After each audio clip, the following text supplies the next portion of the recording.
juga kaitannya dengan kerja-kerja ekonomi yang dalam tanda petik kita ingin diskusikan soal koperasi hijau. Apa itu koperasi hijau? Dan seterusnya mungkin akan lebih banyak juga Ibu Ketua, dan alur diskusi mungkin kita mengenai dulu. Ibu Ade akan mungkin memantik kita terkait apa itu koperasi hijau dan mungkin sudah berjalan dan sudah sejauh mana, dan kalau lain bisa berbagi dan mengikut. Harapannya sebenarnya malam ini kalau ada calon wali kota, Kak Arif mungkin bisa direspon juga. Lebih baik kalau itu masuk di program sama wali kota. Iya. Kata Kakak Arif tadi sedang di jalan, mungkin kita sedang di jalan. Karena ini sudah pukul 20.15, mungkin waktu diskusi kita bakal sampai jam 10. Kalau lanjut bisa agak puasa. Saya persilakan Ibu Ade, Ibu Ketua, waktu dan tempat.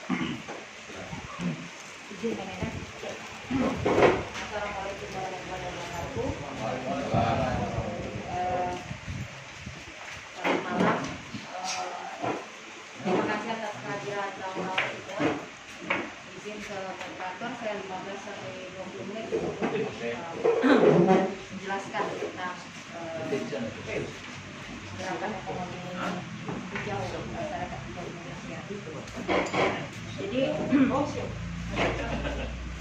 sebenarnya sekarang ini kami memberi wujud kepada manifestasi ekonomi hijau di masyarakat hijau Indonesia itu sebagai Indonesia Economic Green Plan.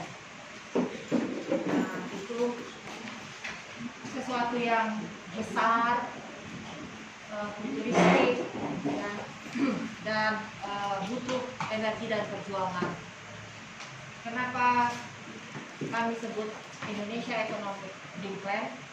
Karena memang kita tidak punya lagi pijakan atau basis ekonomi yang real, ekonomi kerakyatan yang real. Nah, ekonomi Indonesia Economic Green Plan ini adalah perkembangan dari ekonomi hijau berbasis desa hijau SHI. Nah, kenapa ini kami beri judul besar itu? Ini berawal dari pembicaraan kita dengan Profesor Fedi Hadis, jadi seorang guru besar ya di Monash University, dan dia juga dia adalah dosen terbang di beberapa universitas di Indonesia. Jadi ada beberapa dalam satu bulan dia bisa 1 sampai 2 kali mengajar, dan ketika dia datang ke Indonesia itu kita manfaatkan untuk berdiskusi. Karena bagi anak-anak ekonomi politik sekarang hanya dia saja sebagai referensi yang kami anggap masih berpijak kepada basis ekonomi kerakyatan. Nah, Prof. Fedi Hadis mengatakan bahwa sebagai penganut ekonomi kapitalisme Indonesia ini, ekonomi kita ini telah disebut sebagai toxic ekonomi. Jadi kalau kawan-kawan sering dengar lagu Lati, toxic relationship, ya. Nah, kita juga mengalami toxic ekonomi. Toxic itu sesuatu yang bisa diartikan sebagai sebuah kesemrautan, racun, kemudian kejahatan yang mengancam gitu, sesuatu yang buruk lah. Jadi hubungan yang buruk yang itu sangat sulit untuk dihancurkan begitu saja. Kenapa dia toksik ekonomi? Karena memang sebagai negara yang berpaham kapitalisme, kita itu tidak menganut perdagangan yang bertumbuh gitu. Nah, sekarang ini ada satu, sebenarnya sudah lama sejak Indonesia membuka keran investasi melalui PFA, akan sangat percaya bahwa pertumbuhan itu adalah di disuntikan atau dikontribusi oleh dana-dana dari luar. Nah, hal yang menarik adalah perdagangan atau pertumbuhan ekonomi kita ini itu tidak lagi mengakar kuat pada sesuatu yang real. Kita ekonomi kapitalisme ini atau juga disebut dengan paper to paper trade. Jadi pertumbuhan ekonomi kita ini berdasarkan pertumbuhan atau perdagangan kertas. Jadi kertas itu tidak dimaknai sebagai pulp and paper ya, tapi kertas itu dimaknai sebagai konsensus belakang meja yang dimana pelakunya itu adalah middle korporasi, state yang bertransportasi ke dalam transportasi atau sebaliknya, kemudian juga korporasi, high level korporasi yang melakukan persekutuan dengan kelompok-kelompok kecil atau besar ekonomi oligar di Indonesia. Nah, karena dia paper to paper trade, dia tidak punya sesuatu yang berwujud atau ada manifestnya. Nah, misalnya karena dia tidak berwujud, maka biasanya yang terjadi ini adalah perdagangan yang tersembunyi gitu. Misal dan apa yang ditawarkan dari kedua belah pihak ini. Nah, persekutuan oligarki, ekonomi oligarki ini itu membentuk satu konsensus bahwa paper to paper trade ini itu menggadaikan sumber daya alam. Jadi kalau teman-teman, jadi kalau negara atau lintas negara melakukan paper to paper trade, maka yang diperdagangkan adalah sumber daya alam. Jadi misalnya kita membuka investasi tambang, perkebunan atau ekstraktif, maka di dalam surat berharga atau obligasi atau surat perjanjian itu menyebutkan bahwa ada investasi misalnya di pertambangan di provinsi A 5.000 hektar yang bisa dibuka sawit, tapi tidak ada wujudnya, itu hanya nominal di atas kertas atau paper to paper tadi. Nah, paper to paper ini itu adalah sindikasi dari korporasi baik negara, baik state maupun swasta, yang akhirnya ini menguasai perdagangan dan kebijakan. Jadi karena mereka harus memperkuat posisi atau ketahanan atau kedaulatan ekonomi mereka, maka mereka mulai masuk perlahan untuk melakukan fungsi-fungsi perubahan regulasi. Jadi jangan aneh kalau mereka sudah bisa seperti yang sekarang melalui pertarungan omnibus law ini. Salah satunya paper to paper trade. Nah, paper to paper trade ini tidak mungkin dijangka oleh pelaku usaha kecil dan menengah, karena tidak akan sampai ke situ desainnya. Oleh karena itu, perdagangan pertumbuhan itu diyakini akan muncul dari perdagangan komoditi. Nah, komoditi ini tidak hanya bisa diartikan sebagai produk, tapi dia berwujud gitu. Ada manifestnya.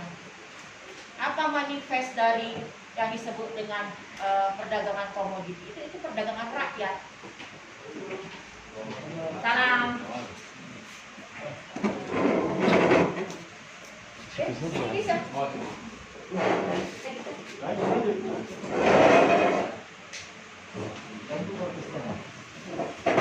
Oke, saya teruskan. Jadi perdagangan komoditi ini bisa didefinisi sebagai atau didefinisikan sebagai sesuatu yang berwujud. Jadi apakah dia sektor jasa atau sektor perdagangan yang produknya itu menimbulkan efek kesejahteraan bagi pelaku dan sekitarnya.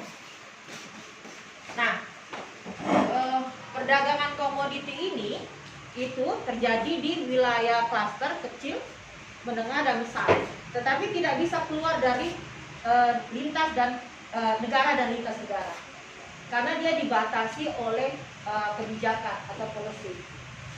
Pelaku UMKM, koperasi itu nggak bisa melakukan paper to paper trade, karena mereka tidak mengenal sistem paper to paper trade, karena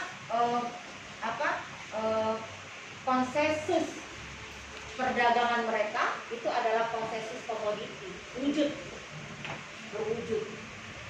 Nah, kalaupun pada akhirnya produk mereka keluar dari negara dan lintas negara, itu masih ada pihak ketiga.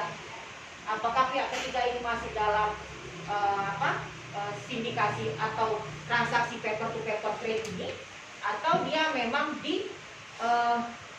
diorganisir oleh negara dalam bentuk kelembagaan formal dan non formal.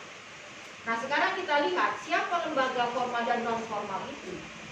Lembaga non formal yang bisa mengakuisisi. Jadi ada 4 prosesi atau tugas dari pihak ketiga untuk menyampaikan produk rakyat ini ke negara dan lintas negara.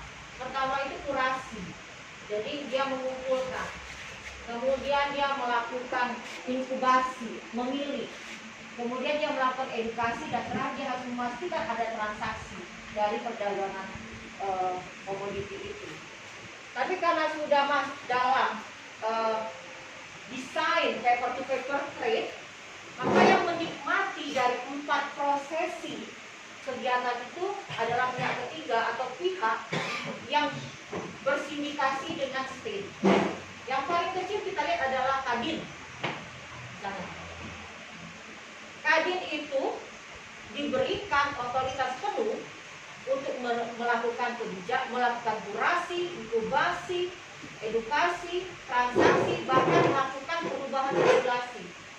Misalnya kita lihat sekarang regulasi tentang ekspor.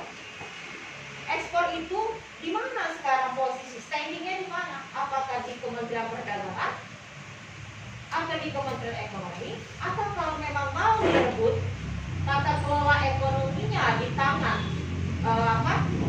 koperasi, itu harus diletakkan di Kementerian Koperasi dan UMKM. Karena kalau itu tidak diambil, maka komunitas paper to paper atau sindikasi paper to paper trader inilah yang akan menikmati rente dari setiap perdagangan ekonomi rakyat. Nah, berdasarkan hal itu, maka kita mencoba mengembangkan dan harus mengembalikan marwah atau posisi ekonomi rakyat Indonesia ini berbasis dengan apa yang disampaikan oleh Bung Hatta sebagai peletak dasar ekonomi kerakyatan itu, yang di pasal 33 disebutkan bahwa kesejahteraan itu absolutely to people, jadi harus diserahkan dan dikelola dan dinikmati oleh rakyat. Itu haruslah berorientasi pada pertumbuhan yang mensejahterakan. Nah, sekarang kita lihat tentang konsepsi kelembagaan ekonomi dunia atau ekonomi kapitalisme ini yang diwakili oleh 2 sektor keuangan global, IMF dan World Bank. Bagaimana mungkin sebuah institusi yang hanya kumpulan negara-negara itu melakukan reposisi ekonomi sebuah negara. Nah sekarang kita balik, kan World Bank dan IMF itu kumpulan negara-negara yang mempunyai kekuatan kapital, modal, kemudian dia mengutangkan kepada kepada negara-negara yang dimana negara itu melakukan paper to paper trade dengan IMF dan global yang dorongnya itu adalah sumber daya alam dan perubahan regulasi. Nah kalau kita balik sekarang, bagaimana kalau seluruh negara-negara ini itu punya satu konsep yang namanya ekonomi kesejahteraan yang diwakili oleh kooperasi? Kenapa tidak? Negara-negara Skandinavia, misalnya Finlandia itu melakukan pertumbuhan ekonominya itu, produknya itu ada di kooperasi. Jadi label-label besar, merek-merek besar di Finlandia itu dikuasai oleh kooperasi. Jadi mimpinya yang disebut dengan ekonomi Indonesia Economic Dream Plan itu adalah tumbuh satu institusi ekonomi besar yang dimana kooperasi-kooperasi di seluruh dunia ini bersindikasi itu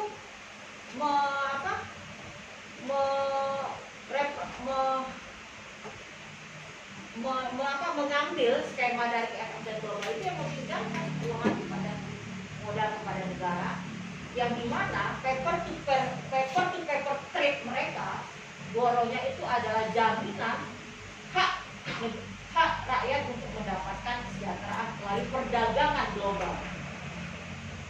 Nah, untuk itu kami juga percaya bahwa akibat dari resesi ekonomi ini, jadi di 1997 kita ada krisis moneter yang menyebabkan beberapa, terutama negara-negara di Asia mengalami kebangkrutan ekonomi, tetapi persoalannya orang belum aware terhadap kelembagaan koperasi, sehingga koperasi kehilangan momen pada saat itu.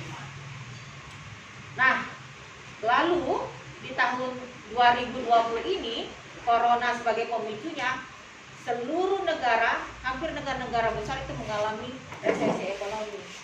Ada 50%, ada yang 10-20%, dan kita sudah turun ke minus 5% kalau nggak salah. Nah, ini momen untuk mempercayakan kelembagaan ekonomi kita itu kembali kepada standing awal, yaitu koperasi untuk kesejahteraan bersama.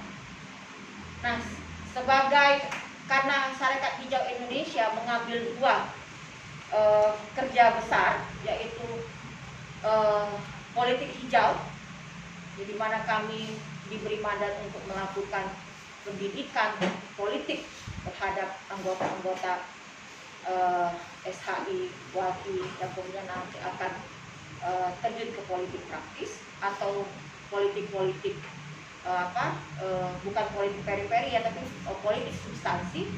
Kemudian juga kita mengambil kerja ekonomi hijau.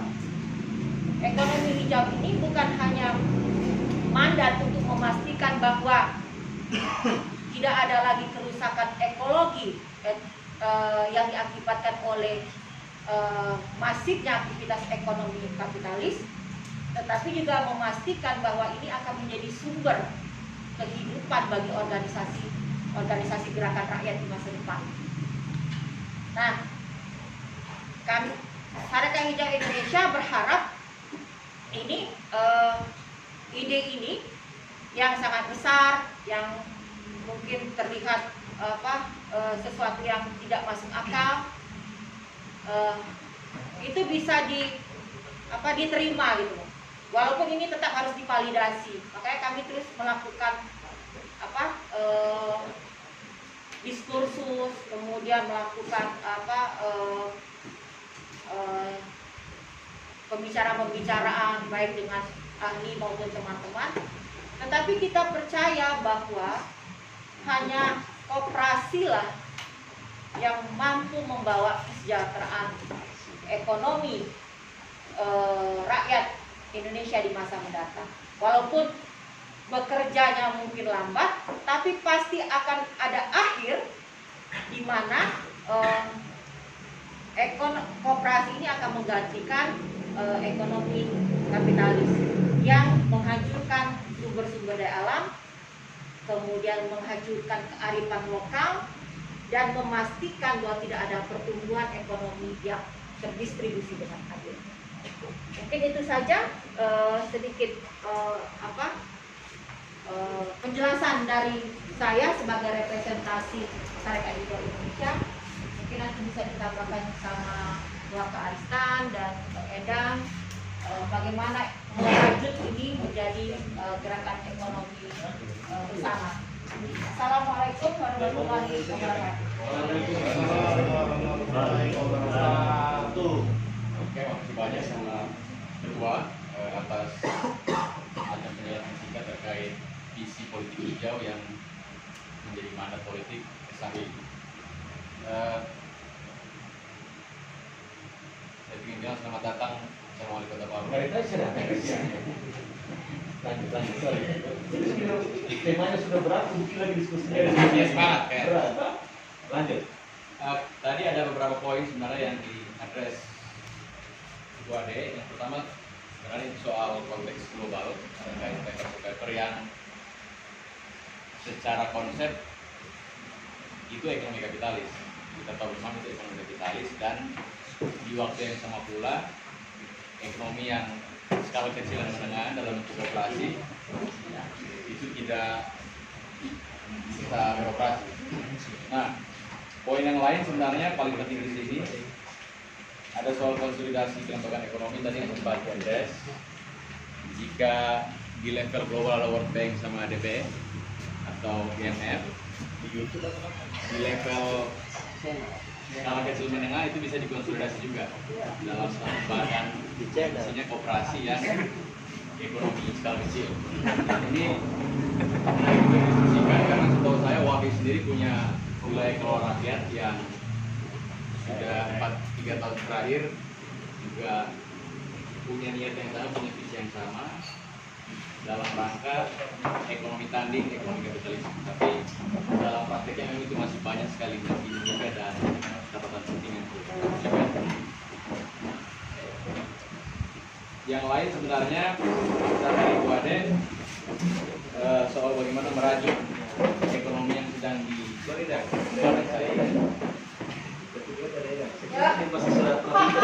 Saya kira masih di Himasos tadi, mudah sekali dia malam ini kan.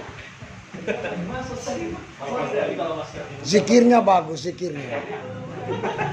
Himasos tadi itu dicerahkan aku. Iya, dia mudah sekali. Lanjut. Oke, kita lanjut soal merajut ekonomi ini penting juga. SAI punya program ekonomi, Wali juga punya WKR, dan PI sebenarnya jadi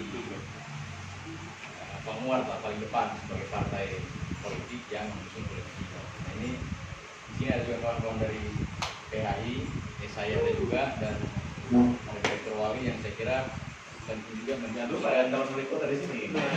Sudah ini PHI seragam mandat ya. Lanjut. Ada Perda juga Kak Asman yang punya visi ekonomi Pancasila yang semangatnya sebenarnya sama. Kalau dibilang Ibu Ade tadi ada ekonomi kerakyatan itu juga yang sampai saat ini masih menjadi PR besar kita. Nah, itu beberapa catatan penting yang saya kira menarik didiskusikan. Saya persilakan kawan-kawan lain kalau mau menambahkan atau memperdalam diskusi ini. Sorry, saya lupa soal topik diskusinya kan gitu kan. Saya tambahkan, tapi saya mau bilang begini sederhananya, begini saya presentasi AD yang terakhir kan gitu kan. Saya tidak akan masuk ke substansi materi dari AD karena saya tidak berpaham, tapi nanti akan di briefing sama teman-teman soal pilkada. Tapi ujungnya saya begini, saya nangkap ujung diskusinya tadi. Ini agak repot membayangkan adanya ekonomi tanding seperti kata Doni di tengah negara, di tengah situasi perpolitikan ini dikuasai oleh para pemburu rente kan begitu, dari parpol, dari manapun kan begitu. Ya. Kita mau masuknya dari mana kan begitu? Mau ada di pinggiran-pinggiran terus, itu SAI bangun terus bangun komunitasnya dengan itu juga repot dan oleh karena itu saya kira juga nanti kita belajar bagaimana soal kondisi perkuliahan segala macam itu. Tapi yang paling penting menurut saya adalah ini kesempatan melalui SHI PHI untuk memikirkan konstelasi politik seperti apa ke depannya harus diwali untuk untuk bicara soal ekonomi tanding dalam perebutan kekuasaan politik ini. Saya kira itu yang paling pentingnya.